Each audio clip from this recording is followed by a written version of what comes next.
गर्मी में गरीब बहू का ठंडा ठंडा ससुराल। गर्मी से परेशान पार्वती दरवाजे पर बैठकर हाथ पंखा डुलाते हुए बड़बड़ा रही थी।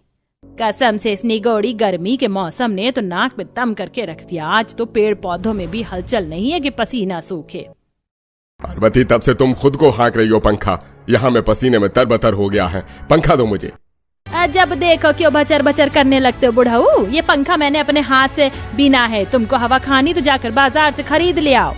पंखे के लिए दोनों सास ससुर किचकिच करने लगते हैं। वहीं तीनों बहू सरला, गौरी, कविता रसोड़े में खाना बना रही थी। सासू माँ ससुर जी का अजीब हाल है। जब देखो झगड़ा करने के मिजाज में रहते हैं। जेठानी जी, जब इतनी बिजली कटती है घर में तो 2-4 हाथ पंखा होना चाहिए। कविता, अभी तुमको शादी करके आए हो 4 दिन हुए। हम दोनों तो हर साल गर्मी का कहर झेलते हैं। सब्जी बस बनने वाली है, तब तक आटा गूंथ लो। जेठानी जी, इस घमस भरी रसोई में मुझसे रोटी नहीं बनेगी। कल मैंने रोटी बनाई थी चूल्हे की, आज धाए धाए शरीर में लग रही थी। दंदना कर घमौरी निकल गई है। मैं आंगन में चूल्हा डालकर रोटी बनाऊंगी। कुछ देर में कविता कड़ी गर्मी में चूल्हे की रोटी बनाकर सबको परोसती है। तभी मसाले वाली सब्जी देखकर ससुर हजारी प्रसाद। बहू, एक तो इतनी गर्मी का मौसम है, ऊपर से तुमने इतनी मसालेदार सब्जी बनाकर रखी है। अजी, तुम्हारा धंधा बड़ा खराब हो गया। जब देखो बहू से टेढ़ी बोली बोलते रहते हो। भाग्यवान, अब तुम दाना पानी लेकर मत चढ़ो। एक तो वैसे गर्मी ने दुखी कर रखा है। बहू, दाल बनाई है तो दे दो, दाल रोटी खा लूंगा। तभी कविता सहम कर बोलती है, ससुर जी दाल खत्म हो गई इसलिए नहीं बनाई। दाल खत्म हो गई थी तो तुम हमें बता भी तो सकती थी ना। रसोई भी तुमसे ढंग से नहीं संभलती। खींचे मन में सारे मर्दाने खाना खाते हैं, फिर बहुएं जूठे बर्तन समेटती हैं। कितना भी तड़के सुबह उठ जाओगी, सभी को बनाते खिलाते दोपहर हो जाती है। मम्मी मम्मी, नदी पर नहाने कब चलेंगे? खुजली मच रही है। गौरी राजू के घमौरी में से खून निकलते हुए देखकर रोने लगती है। हे भगवान, बेचारे मेरे बच्चे का हाथ पैर पीठ हर जगह गर्मी के घमौरी निकल गई है। हमारा मकान भी तो गर्मी में भट्टी जितना तपता है। दिन रात दोनों एक बराबर हैं, थोड़ी भी ठंडक नहीं है। तीनों बहुएं अपने बाल बच्चे को नदी पर लाकर नहलाती हैं। तभी झमाझम हवा से नीम के पेड़ों से फलों को टपकते देखती हैं।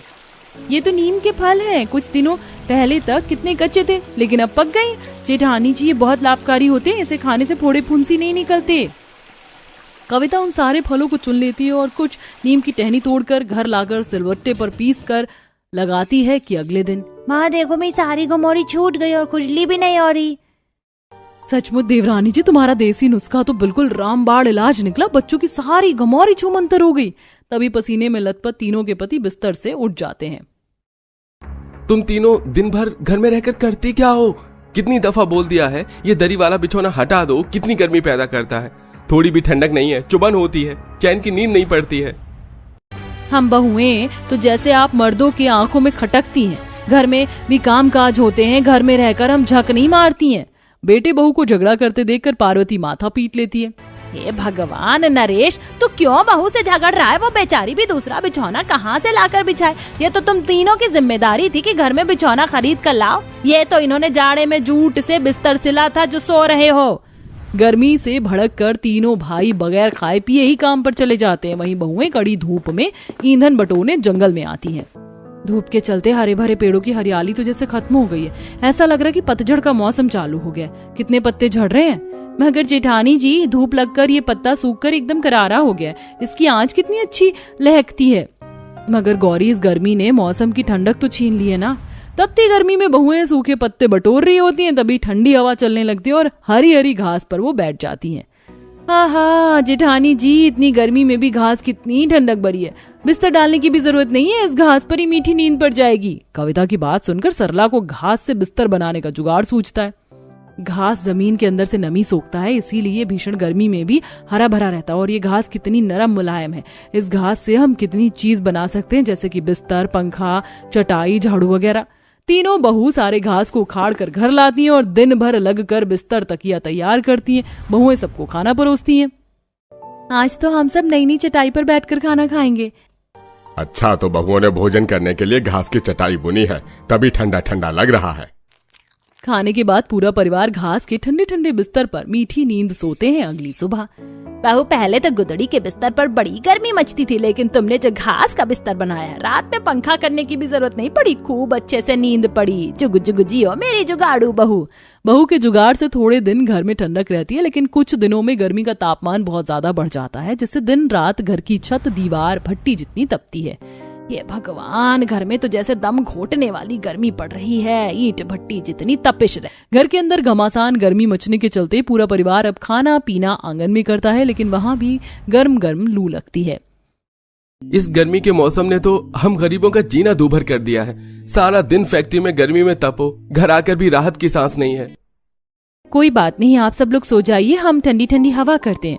बेचारी बहुएं सबको पंखा करती हैं और अगले दिन सुबह उठकर दिया अधूरी नींद के साथ काम निपटाती है। तभी रात को मनोहर, नरेश फैक्ट्री से जूट की बोरी लेकर आते हैं, जिस पर पार्वती किचकिच करते हुए, ये तुम तीनों जूट की बोरी किस लिए लेकर आए हो? एक तो पहले ही गर्मी से घर में कितनी उमस भरी है, बोरी और गर्माहट कर देगी घर में। मैंने तो मना किया था मनोहर भैया को कि बोरी घर में मत ले चलो, पहले ही गर्मी से घर में आग बरस रही है। इतनी सारी जूट की बोरी देखकर कविता का जुगाड़ू दिमाग चलता है। जेठी, ये जूट की बोरी आप मुझे दे दीजिए, ये काम की है। मगर बहू, तू इन बोरियों का क्या करेगी? कविता उन बोरियों को पानी में भिगोकर लकड़ी की सीढ़ी से चढ़कर छत पर लगाती है। जेठानी जी, ये बाकी की बोरियां आप मुझे पानी में डुबोकर पकड़ाइए। जूट की बोरी काफी मात्रा में पानी सोखती है, इससे सुबह तक हमारे घर की छत ठंडक भरी रहेगी। इस तरह तीनों बहू गीली बोरी से पूरी छत को ढक देती हैं, और जैसे ही पूरा परिवार घर के अंदर आता है तो उन्हें ठंडक महसूस होता है। तभी तीनों बच्चे ताली बजाते हैं। ओ बेटे की जान, हमारा घर तो कितना ठंडा ठंडा कुलकुल लग रहा है। चाची, आप तो छा गई। सच में बहू, आज तो तुम्हारे जुगाड़ ने एसी फेल कर दिया है। ये बिल्कुल भी खर्चीला नहीं है। ससुर तीनों की खूब सराहना करते। अगले दिन वो मटके को बोरी से ढक देती हैं, जिससे पानी भी ठंडा रहता है। देखो, हमारा ये जुगाड़ पैतरा भी काम कर गया था। इस मटके का पानी पीकर देखो, इसके आगे फ्रिज का पानी भी फेल है।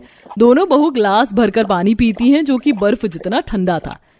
सच में मंजली जेठानी जी, घड़ा तो बिल्कुल चिकना हो गया था, मगर वापस से मटके के पानी का तासी ठंडा हो गया। इसी तरह जुगाड़ लगाकर तीनों बहू अपने गरीब ससुराल वालों को गर्मी से राहत और ठंडक भरा एहसास दिलवाती हैं। तीनों के पति फलों के बगीचे में काम करते थे। वहां जब भी वो ढीले या पचके फल वगैरह लेकर आते तो वह उसका इस्तेमाल करके आम पन्ना, आम रस, सत्तू, शिकंजी बनाकर पिलाती थी। गर्मी में ठंडा ठंडा आम रस पीकर पेट में बड़ी ठंडक मिलती है। बहू, कोई असरदार जुगाड़ लगाओ ताकि मेरे पैर के तलवे की तपन खत्म हो जाए। अगले दिन कविता अपने ससुर के लिए घास का चप्पल बनाकर पहनने के लिए देती है, जिससे आराम मिल जाता है। वहीं घास के कपड़े, चटाई, कालीन और सजावट की वस्तुएं भी बनाती है और छत, दीवारों को हरी हरी घास से ढक देती है, जिससे अब गरीब बहू और उनके ससुराल वालों को गर्मी में ठंडक का अनुभव होता है और गर्मी का मौसम कुशलता से कट जाता है। माँ, गोभी मटर छांट दिया तो दे दो। हाँ, ये ले अखिलेश बेटा, कल तो 1-2 फूल गोभी खराब हो गई थी, मगर आज तो 4 से 5 किलो फूल गोभी गल गए। तुम दोनों बाप बेटे आज मंडी भी नहीं गए। रेडी पर कितनी कम सब्जी लग रही है। तभी रेडी पर सब्जी लगाते हुए हरिहर हताश मन से बोलता है, मंडी जाकर भी क्या फायदा होता रेवती। कल सारी सब्जी बचकर वापस आई थी, ऊपर से गर्मी इतनी बेजोड़ पड़ रही है कि इतनी सारी सब्जी सड़ गई। सब्जी बेचने के काम में जितने की कमाई नहीं, उससे ज्यादा घाटा है। चलिए पिताजी, जल्दी से चलते हैं। आज रेडी निकालने में पहले ही बहुत देर हो गई है। और आज तो मंगल बाजार भी है, पता नहीं सब्जी की रेडी खड़ी करने की जगह भी मिलेगी कि नहीं। फिर दोनों बाप बेटे सब्जी लेकर मंगल बाजार में आकर आवाज लगाते हैं, सब्जी ले लो, आलू ले लो, प्याज ले लो, भिंडी ले लो, गोभी ले लो, तोरी, शिमला ले लो, पत्ता गोभी ले लो। आइए आइए, ताजी ताजी सब्जी मंडी रेट में ले जाइए। जहां एक तरफ दोनों बाप बेटे का सब्जी का ठेला खाली था, वहीं बगल में मंचूरियन वाले के स्टॉल पर लोगों ने खूब भीड़ लगा रखी थी। वाह, क्या मस्त तीखी जन्नाटेदार मंचूरियन बनाई है, खाकर मजा आ गया। अरे ओ मंचूरियन वाले भैया, जरा हाफ प्लेट और मंचूरियन लगाना। जी जी मैडम जी, बस अभी लगाता हूँ मैडम जी। ग्रेवी मीडियम मिर्च वाला रखना है या स्पाइसी? एकदम स्पाइसी रखना। मंचूरियन वाला फटाफट से ग्रेवी तैयार करता है और सब्जियों का बना मंचूरियन डालकर ग्राहक को देता है। ये लीजिए आपका स्पाइसी ग्रेवी वाला मंचूरियन। यमी, कितना क्रिस्पी टेस्टी मंचूरियन है, मेरे मुंह में तो पानी आ रहा है।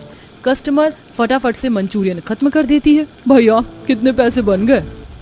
जी, आपने पहले फुल प्लेट पनीर मंचूरियन खाया था, और हाफ प्लेट पत्ता गोभी वाला, दोनों के मिलाकर 500 रुपए हुए। ये सुनकर सब्जी वाले बाप बेटे का कलेजा मुंह को आ जाता है। पिताजी, हमारे सब्जी के कारोबार से तो 10 गुना ज्यादा इस मंचूरियन वाले की कमाई है। कितनी भीड़ मची है खाने वाले की। जब से इस मंचूरियन वाले ने हमारे बगल में स्टॉल लगाया है, हमारी तो सब्जी की बिक्री ही खत्म हो गई है। अरे जाने दे अखिलेश, किसी के पेट पर लात नहीं मारते। काफी देर के बाद एक ग्राहक उनकी रेडी पर आती है।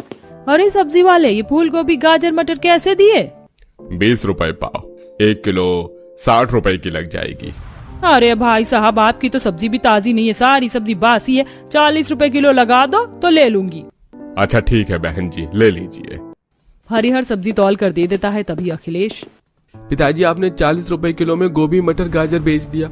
इतने की तो खरीद रेट भी नहीं पड़ी थी। घाटा लगाकर बेचेंगे तो कमाएंगे क्या? अरे जाने दे बेटा, पूंजी तो निकल जाएगी। लगभग 7-8 बजते ही मंचूरियन वाला सारा माल खत्म करके चला जाता है। वहीं दोनों बाप बेटे मुंह लटका कर देर रात को घर आते हैं। सविता, प्रमोद, किरण, आकर सब्जी उठवा दो। जी भैया, आया। चल खुशी, हम भी सब्जी उठवाते हैं।